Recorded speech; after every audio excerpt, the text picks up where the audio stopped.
Hey, life groups, so delighted that you guys are all hanging out today. We had a brilliant Sunday in church. And before we head into next weekend, where we've got guest speaker, Pastor Nate Pacini, flying in all the way from Substance Church, let's just recap a little bit about what we spoke about on Sunday in our series in relation to marriage. Yeah, I was talking about what to look out for within a marriage, and we covered a few different things, like about having emotional dysfunction within the marriage, amongst other things. But I think my standout was the dysfunction of communication, and how when there's a breakdown in communication, it massively drives a wedge between you in a marriage. I talked about, putting yourselves under the scanner of God's word and examining yourself before you even go into a marriage, or allowing your spouse within the marriage to put you through the examination of God's word. Like when you go away on holiday and you go to the airport and they put your baggage through the scanner,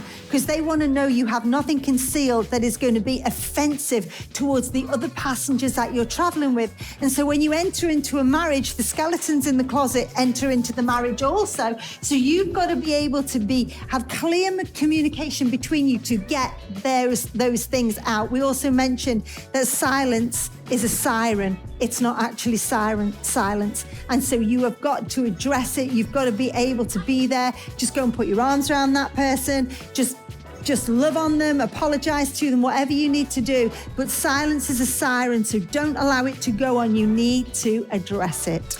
And to all of those that aren't yet currently married, but maybe you're single or maybe you're dating, we spoke about 3 things that you should think about. We spoke about how the most important thing should be that you're spiritually attractive, although we spoke about that last. Secondly, we spoke about how you need to be emotionally attractive, have a high level of EQ. In other words, what are you like when somebody says no? Is there high maintenance and drama? Because that's not helpful to anybody. And then actually, we spoke about physical attraction too.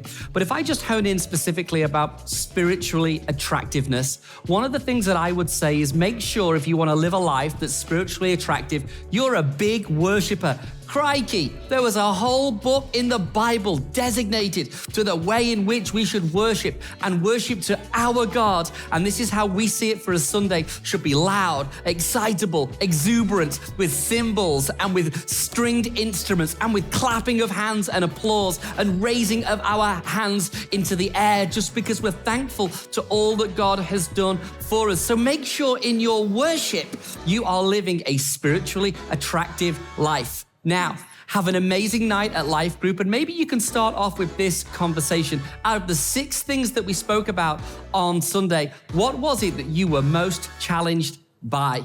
Have an awesome night. Can't wait to see you on Sunday at Liverpool One Church.